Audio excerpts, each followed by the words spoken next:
Everyone, welcome to TLP Assam YouTube channel. আজিৰ এই ভিডিঅ'টি social সায়েন্সৰ আমি ক্লাস নাম্বাৰ 2 কৰিবলৈ গৈ আছো। ইয়াৰ আগৰ ভিডিঅ'ত আপোনালোকৰ চেপ্টাৰ 1 ৰ পৰা চেপ্টাৰ 4 লৈকে এইখিনিলৈকে কৰোৱা হৈছিল। আজিৰ ভিডিঅ'টোত মই নেক্সট কোৱেশ্চন 9 নম্বৰৰ পৰা আৰম্ভ কৰিম। জোনাকী আলোচনী প্ৰকাশ কোনে কৰিছিল? ইম্পৰ্টেন্ট কোৱেশ্চন হয় আপকামিং ডিএলএড আৰু বিএডৰ কাৰণে। গতিকে ভিডিঅ'টো প্ৰথমৰ পৰা শেষলৈকে চাই থাকিব আৰু যদি চেনেলটোত প্ৰথমবাৰ ভিডিঅ' চাইছে সাবস্ক্ৰাইব কৰি ৰাখিব। আৰম্ভ কৰিছো আজিৰ ভিডিঅ'টি।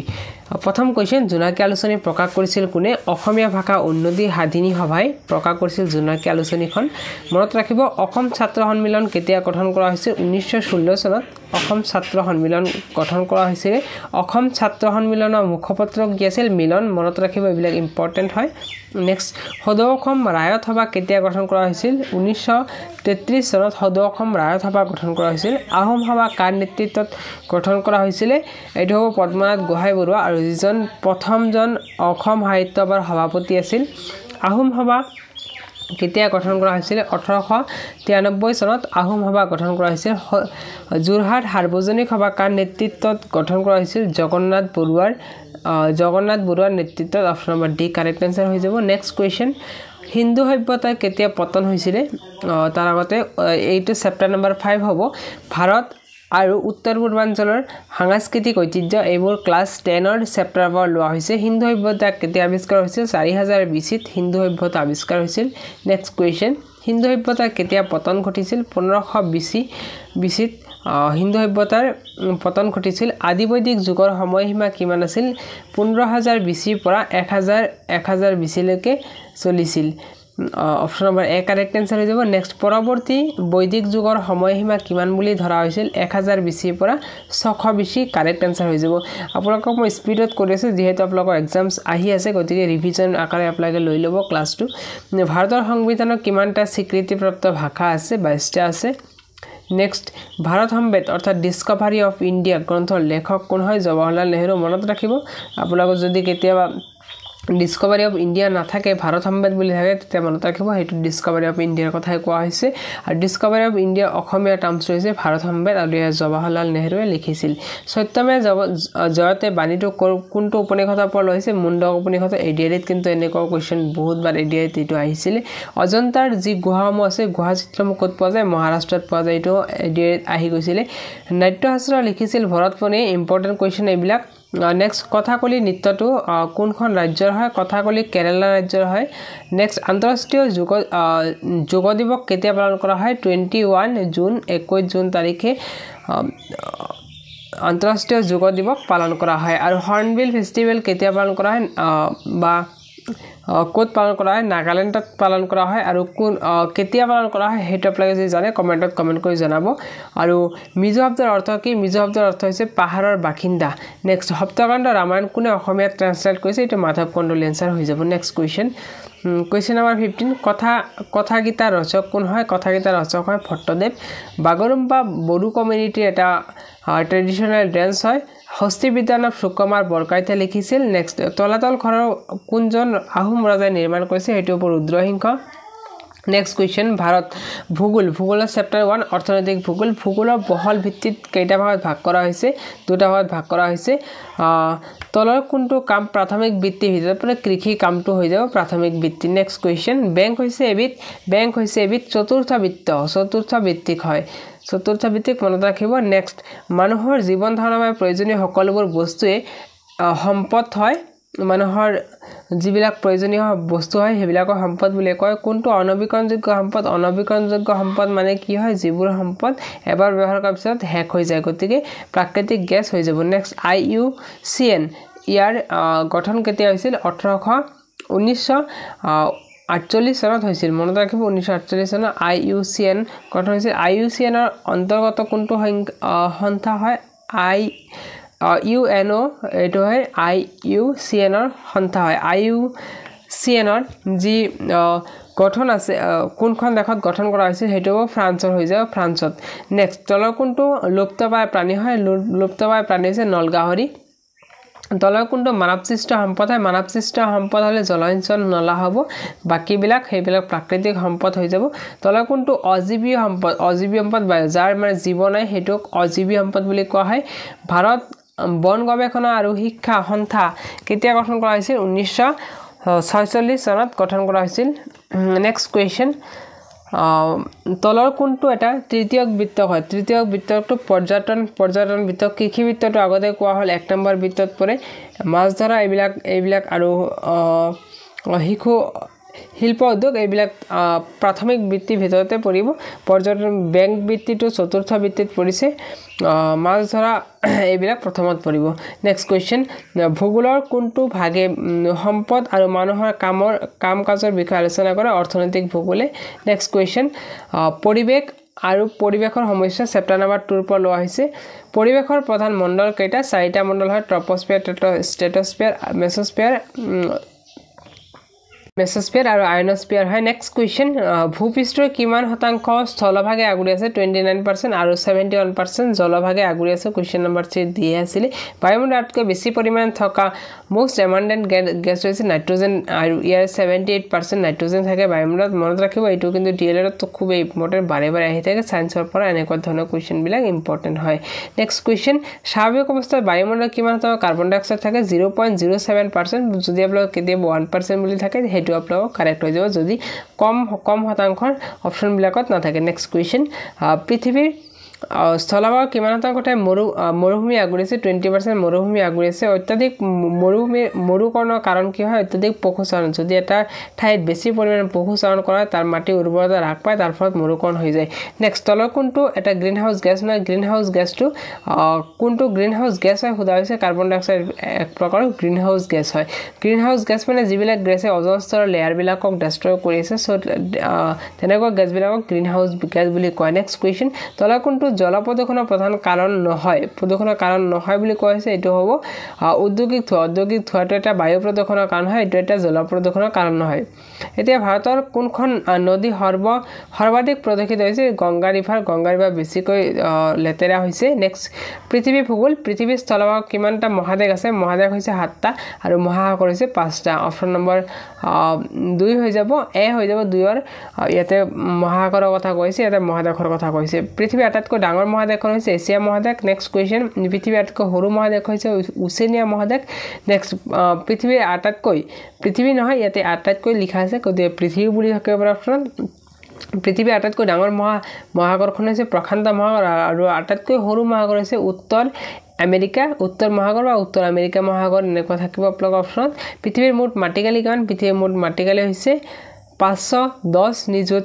বৰ্গ কিলোমিটাৰ 350 বছৰ আগতে পৃথিৱীৰ স্থলভাগ কি বুলি কোৱা হৈছিল পেঞ্জিলা বুলি কোৱা হৈছিল পেঞ্জিয়া বুলি কোৱা হৈছিল 300 বছৰ আগতে পৃথিৱীৰ জলভাগ কি কোৱা হৈছিল পাণ্ডালাজা বুলি কোৱা হৈছিল পৃথিৱীৰ স্থলমৰ মুঠ জনসংখ্যাৰ কিমান শতাংশ উত্তৰ গোলাৰ্ধত বাস কৰে 90% মানুহ উত্তৰ গোলাৰ্ধত বাস কৰে পৃথিৱীৰ স্থলভাগৰ কিমান শতাংশ মানুহ উত্তৰ গোলাৰ্ধৰ অন্তৰ্গত হয় 69% প্ৰশান্ত মহাসাগৰ মাটিকালি কিমান হয় 6165.2 নিযুত বৰ্গ কিলোমিটাৰ অপচন নম্বৰ এ কাৰেক্ট আনসাৰ হৈ যাব গড় হিচাপত মহাসাগৰৰ গভীৰতা কিমান হয় 4000 মিটাৰ হয় নেক্সট কোৱেশ্চন পৃথিৱীৰ গভীৰতম খাত হৈছে মেৰিয়ানা খাত নেক্সট পৃথিৱীৰ গভীৰতম খাত মেৰিয়ানা খাত কোনখন মহাদেশত অৱস্থিত প্ৰশান্ত মহাসাগৰ এইবিলাক কিন্তু ইম্পৰ্টেন্ট কোৱেশ্চন এইবিলাক আপোনালোকৰ অলপ যেহেতু অলপ বেছি ড্ৰাফটত হেনেকুৱা আপোনালোক নাহিব পাৰে যদি আহে তেতিয়াহলে আপোনালোকে জানি ৰাখাটো বেটাৰ এতিয়া অসম ভূগোলৰ বিষয়ে আলোচনা কৰিম অসম ভূগোলৰ কেইটামান কোৱেশ্চন আছে আপোনালোকক এই যি সিৰিজ আছে এই সিৰিজৰ জৰিয়তে আজিৰ ভিডিঅ'টিৰ জৰিয়তে ক্লাছ 10 ৰ সম্পূৰ্ণখিনি মই এমসিকিউজ কৰাই দিম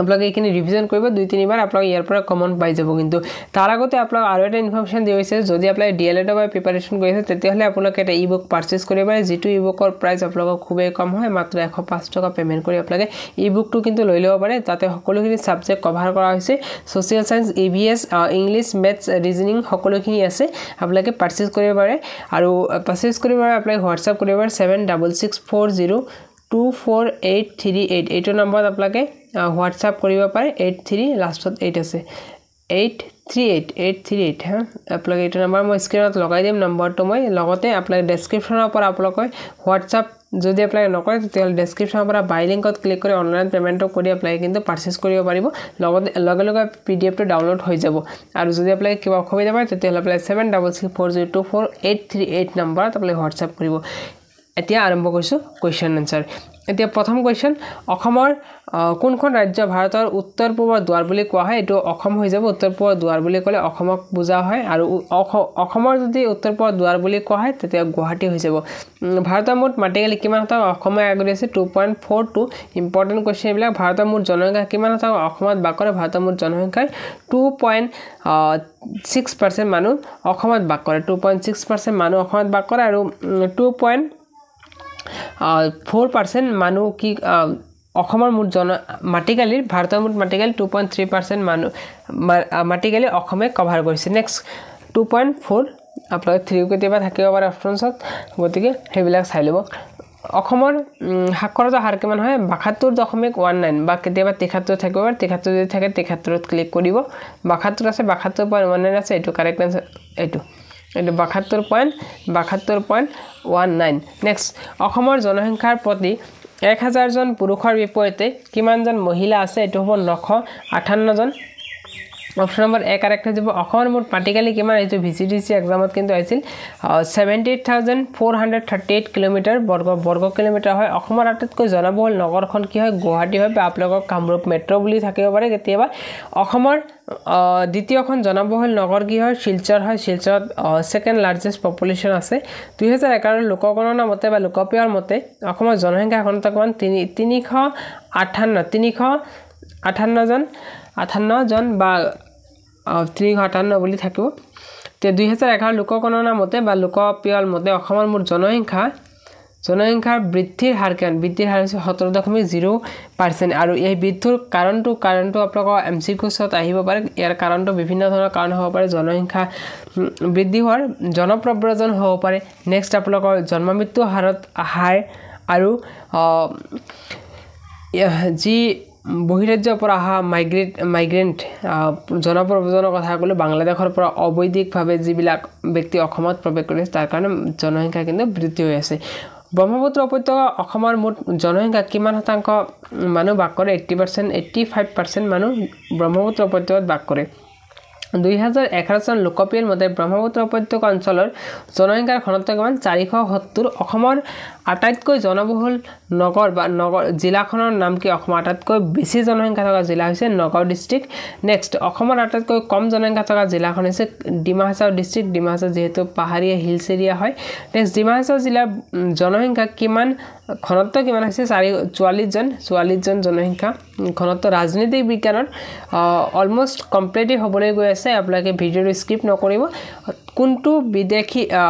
কোনটো ব্ৰিটিছ ৰাজনৈতিক দলে ভাৰতক স্বাধীনতা দিয়াৰ বাবে পোষকতা কৰিছে এটো শ্ৰমিক দল হ'ব লেবাৰ পাৰ্টি নেক্সট ভাৰতৰ সংবিধানৰ সভাপতি কোন আছিল ডক্টৰ ৰাজেন্দ্ৰ প্ৰসাদ ভাৰতৰ সংবিধানৰ খচৰা কমিটি সভাপতি কোন আছিল ভীমৰাও আম্বেদকাৰ ভাৰতৰ সংবিধান কেতিয়া বলবৎ কৰা হৈছিল 26 জানুৱাৰী 1950 চনত খুব ইম্পৰ্টেন্ট হয় ভাৰতৰ সংবিধানৰ প্ৰস্তাৱনাত ধৰ্মনিৰপেক্ষ শব্দটো 1976 ৰ যি 42তম সংবিধান সংশোধনী আছে সেই সংশোধনীক ভাৰতৰ যি কনস্টিটিউশন আছে তাতে ধৰ্মনিৰপেক্ষ শব্দটো ইনক্লুড কৰা হৈছিল আৰু এই 42তম সংবিধান সংশোধনীক মিনি কনস্টিটিউশন বুলি কোৱা হয় কাৰণ ইয়াতে বহুতো ধৰণৰ আৰ্টিকলছ এড কৰা হৈছিল বা বিভিন্ন ধৰণৰ বস্তুবিলাক ৰিএৰেঞ্জিং কৰা হৈছিল বহুত বস্তু এড কৰা হৈছিল তাৰ কাৰণে মিনি কনস্টিটিউশন বুলি কোৱা হয় নেক্সট ভাৰতীয় সংবিধানৰ কিমানতম সংবিধান সংশোধনীৰ জৰিয়তে প্ৰস্তাৱনাত ধৰ্মনিৰপেক্ষ আৰু সমাজবাদী মই অলৰেডি অলপ আগতে ক'লো 42তম সংশোধনীৰ জৰিয়তে আৰু এনেকৈ কোৱেশ্চন আহিব পাৰে 42তম সংবিধান সংশোধনী কেতিয়া হৈছিল 1976 চনত মনত ৰাখিব 1976 কেবিনেট মিছন কেতিয়া ভাৰতলৈ আহিছিল 1946 চন ইম্পৰ্টেন্ট হয় ভাৰতৰ সংবিধান সভাই কেতিয়া গঠন কৰিছিল সংবিধান সভা কেতিয়া গঠন কৰা হৈছিল এটো 26 নৱেম্বৰ 1949 চনত কোনজন ভাৰতীয় সংবিধান খচৰা কমিটি সদস্য আছিল কৈছে কোনজন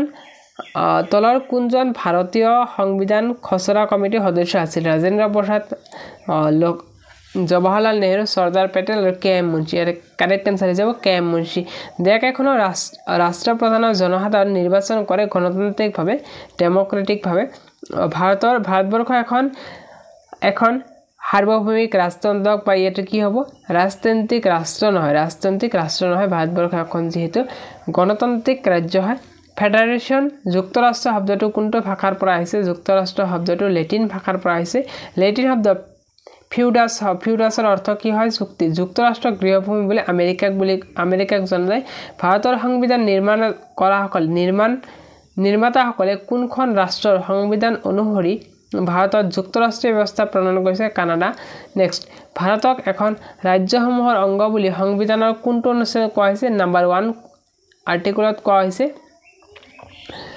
নেক্সট তলৰ কোনখন ৰাষ্ট্ৰ মুক্ত যুক্তৰাষ্ট্ৰীয় পদ্ধতি আছে আমেৰিকা ভাৰতৰ সংবিধানৰ উচ্চ সদনক কি কয় ৰাজ্যসভা আৰু নিম্ন সদনক কয় লোকসভা কোনখন তলৰ কোনখন ভাৰত চৰকাৰ আইনে সংবিধান ভাৰতৰ সংসদীয় চৰকাৰৰ পদ্ধতি আৰম্ভ কৰিছিল এটো হ'ব 1935 চনৰ গভৰ্ণমেণ্ট অফ ইণ্ডিয়া এক্ট বা ভাৰত চৰকাৰ আইনে ভাৰতৰ সংসদীয় চৰকাৰৰ পদ্ধতি আৰম্ভ কৰিছিল আমেৰিকা যুক্তৰাষ্ট্ৰৰ সাংসদক কি বুলি কোৱা হয় এটো কংগ্ৰেছ বুলি কোৱা হয় চৰকাৰী আয়োগ কেতিয়া গঠন কৰা হৈছিল চৰকাৰী আয়োগ 1983 চনত গঠন কৰা হৈছিল ভাৰতৰ যুক্তৰাষ্ট্ৰীয় ব্যৱস্থাত কোনখন চৰকাৰ অধিক শক্তিশালী হয় কেন্দ্ৰীয় চৰকাৰ তলৰ কোনখন দেশত বংশানুক্ৰমিক ৰাষ্ট্ৰপ্ৰধানৰ ব্যৱস্থা আছে এটো ইংল্যান্ড হৈ যাব নেক্সট কোৱেশ্চন নেক্সট আৰু অলপ আছে বেছি নাই আৰু গতিকে এইখিনি কৰি দিও নেকি নে আৰু এটা ক্লাছ লম যেহেতু ভিডিওটো 16 মিনিট হৈ গ'ল আপোনালোকে কিবা বোৰিং পাব পাৰে গতিকে আন্তঃৰাষ্ট্ৰীয় সন্থা